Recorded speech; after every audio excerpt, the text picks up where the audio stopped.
ಉಚಿತ ಬಸ್ ಪ್ರಯಾಣ ಈ ಮುಂತಾದ 5 ಗ್ಯಾರಂಟಿಗಳನ್ನ ಸಂಪೂರ್ಣವಾಗಿ ಅಂದ್ರೆ ಸುಮಾರು 99% ಎಲ್ಲ ಹೆಣ್ಮಕ್ಳಿಗೂ ಬಿಡಿಸುವಂತ ಒಂದು ವ್ಯವಸ್ಥೆ ಮಾಡೈತಿ.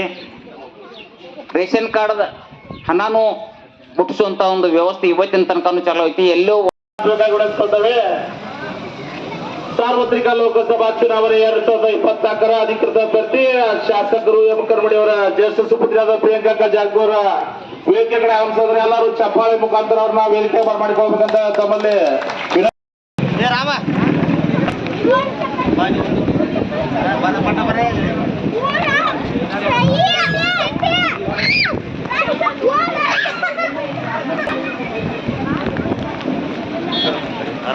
ಕಾಂಗ್ರೆಸ್ ಪಕ್ಷಕ್ಕೆ ನಾವು ಯಾಕೆ ಮತ ಹಾಕಬೇಕಂದ್ರೆ ಹೋದ 2023 ಇಸ್ವಿಯಲ್ಲಿ 5 ಭರವಸೆಗಳನ್ನು ಕೊಟ್ಟಿದ್ದರು ನಮಗೆ.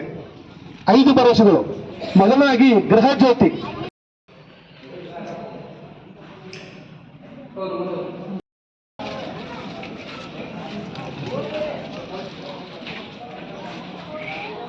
ಬೆಂಬಲ ಅವ್ರಿಗೆ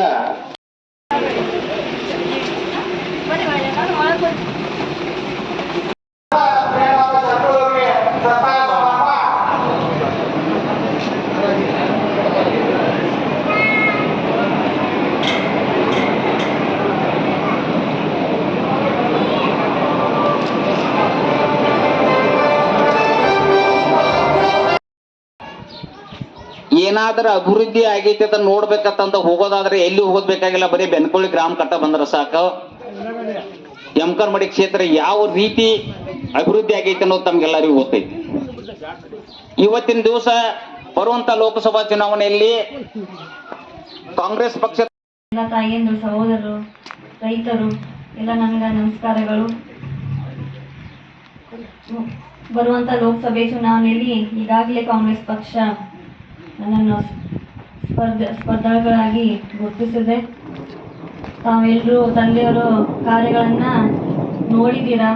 ಸಾಕಷ್ಟು ಪ್ರತಿ ಹಳ್ಳಿಗೆ ಅವರು ಏನು ಅನುದಾನ ತಂದರೂ ಭಾಳ ಬೇಗನೆ ಸ್ಪಂದಿಸುವ ರಾಜಕಾರಣಿ ಹಾಗೂ ನಿಮ್ಮ ಎಲ್ಲ ಕೆಲಸಗಳನ್ನು ಮಾಡುವಂಥ ಅಭ್ಯರ್ಥಿಯಾದಂತಹ ಸಹೋದರಿ ಕುಮಾರಿ ಪ್ರಿಯಾಂಕಾ ಸತೀಶಣ್ಣ ಜಾರಕಿಹೊಳಿ ಅವರೇ, ಅದೇ ರೀತಿ ವೇದಿಕೆ ಮೇಲೆ ಉಪಸ್ಥಿತ ಎಲ್ಲ ಗಣ್ಯರಿಗೂ ಹಾಗೂ ಈ ಒಂದು ಚುನಾವಣೆಯಲ್ಲಿ ಪ್ರಮುಖವಾದ ಪಾತ್ರವನ್ನು ವಹಿಸ್ತಕ್ಕಂತಹ ಬೆನ್ಕನಹುಡಿ ಗ್ರಾಮದ ಎಲ್ಲ ಮತದಾರ ಬಂಧು ಬಹಿನಿ ನೋಡ್ರಿ, ನಾವು ಮತ ಬೇಡಕ್ ಬಂದೀವಿ. ಯಾವ ವಿಶ್ವಾಸದ ಮ್ಯಾಗ ಬಂದಿದೀವಿ ಅಂದ್ರೆ ನಾವು ಕೆಲಸ ಮಾಡಿದೀವಿ, ಮತ ಕೊಡ್ರಿ ಅಂತ ಕೇಳಕ್ ಬಂದಿದ್ವಿ. ಬಿಜೆಪಿ ಅವ್ರಂಗ ಬರೀ ಬಂಡಲ್ ಹೊಡೆಯೋದು, ಸುಳ್ಳು ಹೇಳೋದು, ಮತ ಕೊಡ್ರಿ ಅಂತ ಹೇಳೋದು, ಮತ ತಗೊಳ್ಳೋದು, ಹೋಗೋದು ಅಂತ ಕೆಲಸ ಮಾಡಕ್ ಬಂದಿಲ್ಲ. ಹೆಣ್ಮಕ್ಳು ಆಯ್ತು, ನಾವು ಮತದಾರ ಎಲ್ಲರೂ ಆಯ್ತು. ಇಲೆಕ್ಷನ್ ಅಂದ ಕೂಡಲೇ ಎಲ್ಲರೂ ಬರೋವ್ರನ್ನ ಹೇಳ್ತಾರೆ, ನಾವು ಮತ ಕೊಡ್ರಿ, ನಾವು ಅದನ್ನ ಮಾಡ್ತೀವಿ ಇದನ್ನ ಮಾಡ್ತೀವಿ ಅಂತ ಹೇಳಿ. ಯಾರ ಕೆಲಸ ಮಾಡಿದಾರ ಅನ್ನೋದನ್ನ ನೋಡ್ಬೇಕಾದವ್ರು ನಾವು. ಒಂದು ಮತ ಇರ್ತೈತಿ ಎಲ್ಲಾರ್ದು. ಎಲ್ಲಾರು ಏನ್ 10 ಮತ ಹಾಕಂಗಿಲ್ಲ. ನಾ ಆಕಿಗೆ 1-2 ಹಾಕ್ತೇನೆ, ಈಕಿಗೆ 1-2 ಹಾಕ್ತೇನೆ ಅನ್ನಕ್ ಬರಂಗಿಲ್ಲ. ಮತ ಇರ್ತೈತಿ. ಆ ಮತ ಚಲಾಯಿಸ್ಬೇಕಾದ್ರೆ ಯಾರು ಯೋಗ್ಯವಾದ ಅಭ್ಯರ್ಥಿ ಅದಾರು ಅನ್ನೋದನ್ನ ನಾವು ನೋಡ್ಬೇಕಾಗ್ತೈತಿ.